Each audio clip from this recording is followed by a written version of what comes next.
ദേശാഭിമാനി മുഖപ്രസംഗം 2024 ഡിസംബർ 2. സാമ്പത്തിക മാന്ദ്യം പിടിമുറുക്കുന്നു. വമ്പനൊരു പ്രതിസന്ധിയുടെ നടുവിലാണ് ഇന്ത്യ. ഇതേതാണ്ട് സ്വയം കൃതാനർത്ഥവുമാണ്. നവോദാര സാമ്പത്തിക നയത്തിന്റെ എഞ്ചുവടി തുടർച്ചയായി നടപ്പാക്കിയതിന്റെ ദുരന്തഫലം. ആരാൻ പറഞ്ഞതു കേട്ട് ഈ നയം നടപ്പാക്കിയ രാജ്യങ്ങളിലെല്ലാം ഉണ്ടായ സാഹചര്യങ്ങൾ ഇന്ത്യയിലും തുടർച്ചയായി സംഭവിക്കുന്നു. അതിന്റെ ഏറ്റവും ഒടുവിലത്തെ ഉദാഹരണമാണ് മൊത്തം ആഭ്യന്തരോൽപാദനത്തിന്റെ വളർച്ചാ നിരക്ക് കുത്തനെ ഇടിഞ്ഞെന്ന റിപ്പോർട്ടുകൾ. ദേശീയ സ്ഥിതി വിവര സംഘടനയുടെ റിപ്പോർട്ട് പ്രകാരം നടപ്പു ധനവർഷത്തിലെ 2024-2025 ജൂലൈ മുതൽ സെപ്റ്റംബർ കാലയളവിൽ GDP വളർച്ച 5.4% ഇടിഞ്ഞു. കഴിഞ്ഞ 7 പാദത്തിനിടയിലെ ഏറ്റവും കുറഞ്ഞ നിരക്കാണിത്. ആഭ്യന്തരോൽപാദനത്തിലെ തകർച്ചയ്ക്കൊപ്പം രൂക്ഷമായ വിലക്കയറ്റം, തൊഴിലില്ലായ്മ, നിക്ഷേപമാന്ദ്യം, ഉപഭോഗച്ചെലവിലെ കുറവ്, സാധനങ്ങൾക്ക് ഡിമാൻഡില്ലായ്മ, കയറ്റുമതിയിലെ ഇടിവ്, വ്യാപാര കമ്മി, കടത്തിലെ വർധന, രൂപയുടെ തകർച്ച എന്നിങ്ങനെ ബഹുമുഖ പ്രതിസന്ധികളാണ് ഇന്ത്യ നേരിടുന്നത്. ഇന്ദ്രപ്രസ്ഥത്തിലിരുന്ന തീരുമാനങ്ങളെടുക്കുന്ന നരേന്ദ്രമോദിയും നിർമ്മല സീതാരാമനുമൊന്നും അത് അംഗീകരിക്കില്ലെന്ന് മാത്രം. GDPയിൽ ഉൽപ്പന്ന നിർമ്മാണ മേഖലയിലാണ് വൻ പിന്നോട്ടടി. ഇവിടെ വളർച്ച 2.2% മാത്രം. കഴിഞ്ഞ വർഷം ജൂലൈ സെപ്റ്റംബർ കാലയളവിൽ 14.3% ഈ മേഖലയിലെ വളർച്ചാ നിരക്ക്. ഖനനം, ക്വാറി, സേവന രംഗങ്ങളിലും പിന്നോട്ടടി വ്യക്തം. സമ്പദ് വ്യവസ്ഥയിൽ ശക്തമായ മാന്ദ്യം നിഴലിക്കുന്നതിന്റെ കൃത്യമായ സൂചനകളാണ് ഇതെല്ലാം എന്ന് സാമ്പത്തിക വിദഗ്ധർ വിലയിരുത്തുന്നു. ഇന്ത്യൻ സമ്പദ് വ്യവസ്ഥ മാന്ദ്യത്തിലാണെന്ന് ധനമേഖലയിലെ പ്രമുഖ ഏജൻസിയായ നോമുറ നേരത്തെ തന്നെ മുന്നറിയിപ്പ് നൽകിയിരുന്നു. നടപ്പുവർഷത്തിലെ വളർച്ചാ നിരക്ക് 6.7% ഇടിയുമെന്ന് അവർ പ്രവചിച്ചിട്ടുണ്ട്.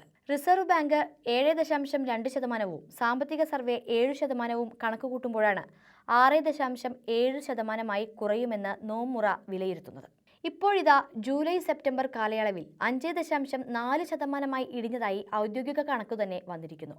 ഉപഭോക്തൃ സൂചികയെ അടിസ്ഥാനമാക്കിയുള്ള ഒക്ടോബറിലെ വിലക്കയറ്റ നിരക്ക് 6.2% റിപ്പോർട്ടും വന്നത് അടുത്ത ദിവസങ്ങളിലാണ്. ഗ്രാമീണ മേഖലയിൽ ഇത് 6.68%. ഭക്ഷ്യസാധനങ്ങളുടെ വിലക്കയറ്റം 10.87%. പച്ചക്കറികളുടെ വിലക്കയറ്റം 42.18%. സവാള വില 100 രൂപയും കടന്ന് കുതിച്ചു. ഇങ്ങനെ വിലക്കയറ്റം രൂക്ഷമാകുമ്പോൾ വാണിജ്യ സിലിണ്ടറിന്റെ വില വീണ്ടും കൂട്ടിയിരിക്കുന്നു. 19 കിലോ സിലിണ്ടറിന് 16.50 രൂപയുടെ വർധന. പൊതുവിൽ പറഞ്ഞാൽ ഒരു ജനതയുടെ നിലനിൽപ്പ് അപകടത്തിലാക്കുന്ന നിതാന്തമായ ഒട്ടേറെ പ്രശ്നങ്ങൾ രാജ്യം നേരിടുന്നു.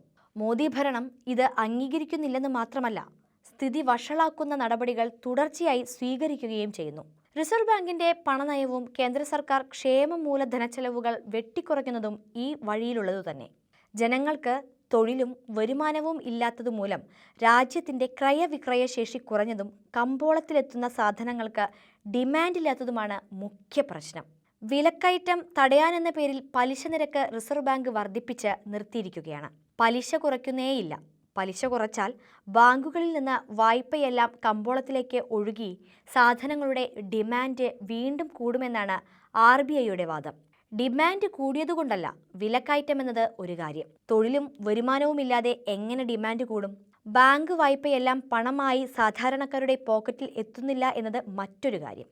വായ്പകൾ പലതും വൻകിടക്കാർക്കാണ് കിട്ടുന്നത്. പിന്നെ കുറേയൊക്കെ നിക്ഷേപമായി സമ്പദ് വ്യവസ്ഥയിലെത്തും. പലിശ കൂട്ടി വായ്പകൾ കുറയ്ക്കുന്നത് വഴി വാസ്തവത്തിൽ സമ്പദ് വ്യവസ്ഥയിലെ ചലനങ്ങൾ മരവിക്കുകയാണ് ചെയ്യുന്നത്. ചുരുക്കി പറഞ്ഞാൽ പണം നയം കൊണ്ട് വിലക്കയറ്റം തടയാനാവില്ല. അതിന് ശക്തമായ സർക്കാർ ഇടപെടൽ വേണം. എന്നാൽ പെട്രോൾ, ഡീസൽ, പാചകവാതക വില കൂട്ടി കേന്ദ്ര സർക്കാർ തന്നെ വിലക്കയറ്റത്തിന് വഴിയൊരുക്കുന്നു. കേന്ദ്ര സർക്കാർ പൊതുക്ഷേമ മൂലധന ചെലവുകൾ വെട്ടിക്കുറയ്ക്കുന്നതും സമ്പദ് വ്യവസ്ഥയെ തളർത്തും, മാന്ദ്യത്തിലേക്ക് തള്ളിവിടും. നവോദാര നയം എന്ന പിഴച്ച ചുവടുകൾ പിന്നോട്ടെടുക്കുക മാത്രമാണ് പ്രശ്നത്തിന് പരിഹാരം.